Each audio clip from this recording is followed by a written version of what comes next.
Hello everyone, welcome to my channel TrapSociogenix. Today we are going to discuss regarding Maharashtra-Karnataka border dispute. Now dispute between two states have been going on since many decades, but still the issue remain unresolved even after the several efforts taken up by the central government or the state government. So let us understand what exactly the problem is. For this, first we have to understand about Karnataka. Now Karnataka, which was earlier known as Mysore, was the part of Bombay Presidency. Now as being a part of the Bombay Presidency, some of the district under this presidency like Belgaum or Khanapur or Dharwad, it had a good number of Marathi speaking population. And even today also we can say the areas like Belgaum or the areas like Khanapur, it still have 80% of the Marathi speaking population. Now after independence in India, State Reorganization Act was formed in 1956. Now what was the main aim of this act?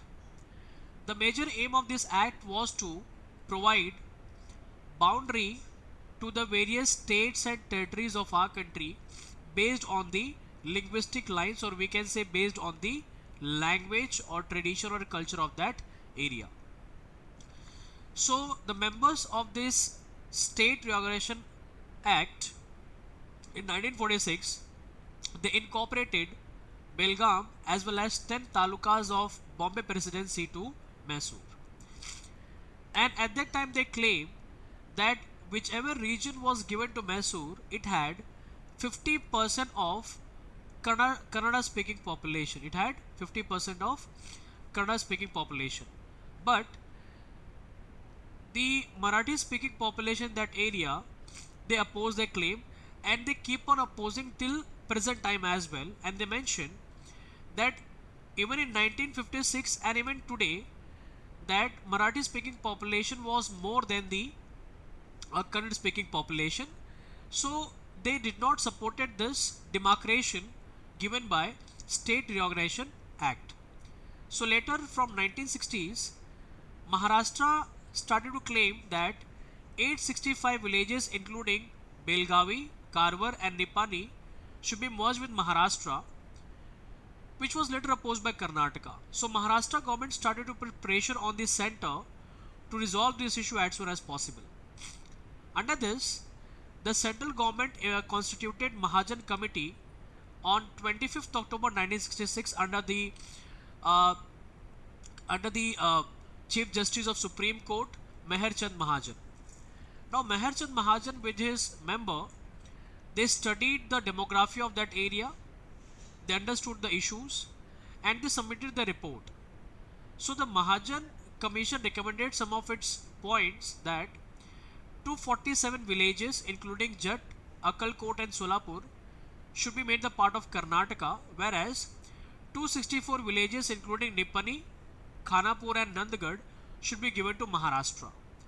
Now as soon as this report was submitted, it was instantly opposed by Maharashtra government. But anyways, the Mahajan Commission was supported by Karnataka, and from that time onwards, the Karnataka started to, we can say, pressurize or force to implement this commission as soon as possible. But the commission was not implemented, and Maharashtra did not supported this report, and this has been still pending in the Supreme Court of India. Now in 2004, the Maharashtra government filed a petition in Supreme Court against Karnataka government, and the major basis of this was that Karnataka government changed the name of Belgaum to Belgavi without the recommendation of the Marathi speaking population in that area, and they made Belgavi as its second capital of the state. So every year in winter, Karnataka government do its session in Belgaum. And if you see from last 2 to 3 years, so this issue always get resurfaced during the time of winter season itself, whether it is November or December, because they conduct their session at Belgavi as its second capital.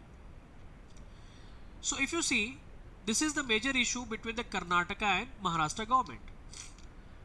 So why this issue haven't got into the news, or it had got resurfaced? What is the major reason behind that? That why the issue is again into the news? So recently, the government led by Eknath Shinde, they announced that the freedom fighters in Belgavi as well as the Marathi speaking areas in Karnataka will be eligible for pensions and get free medical care under the Jyotiba Phule Jan Arogya scheme. This was the effort, or we can say a statement given by Eknath Shinde. Due to this, later Karnataka Chief Minister Baswaraj Bommai, he announced the grants to all the Kannada school in Maharashtra and said that the Karnataka government would be thinking to claim over 40 villages in Jat Taluka of Maharashtra's Sangli district, as well as it will also claim its rights over the border areas of Solapur district of Maharashtra. So this actually triggered the Maharashtra Deputy Chief Minister Devendra Fadnavis. So this is the major reason why the issue was into the limelight, or why it was coming to the news. So I hope you have got the better clarity between the issue of these two states, that what was the earlier reason and why the issue had got resurfaced at present. So how this issue can be resolved? Okay. Anyhow, we all know as being the internal matters of our country, and this would be the aim of all of us, that such kind of issue should be addressed with the mutual understanding, with the proper conversation, proper negotiation, without hurting or affecting the sentiments of the local people. And this is good for both states as well as the nation. But if the dispute is not resolved carefully, this may generate a harsh feeling on both the sides in Karnataka as well as Maharashtra, and this will also affect the development in these areas. So better, the both of the government should look it forward to resolve this issue in a more understanding way, and should be resolved at the earliest possible to avoid any further clash of the problems in that area. But anyways, if the issue is not getting resolved between these two states on the basis of the mutual understanding, so as per the article 131 of the constitution, the Supreme Court is having the complete right to resolve the internal matters of our country. And as far as the border disputes have been concerned, Supreme Court can take all its decision to resolve these problems.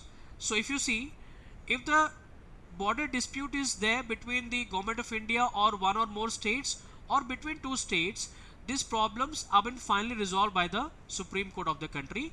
And once the Supreme Court takes the decision, the states have to follow, because it is better in terms of maintaining the social harmony, peace, and we can say maintaining peace in that particular regions. So I hope you have a better understanding regarding this particular topic. Thank you all for joining. Thank you for watching. Like, share and subscribe my channel. Thank you.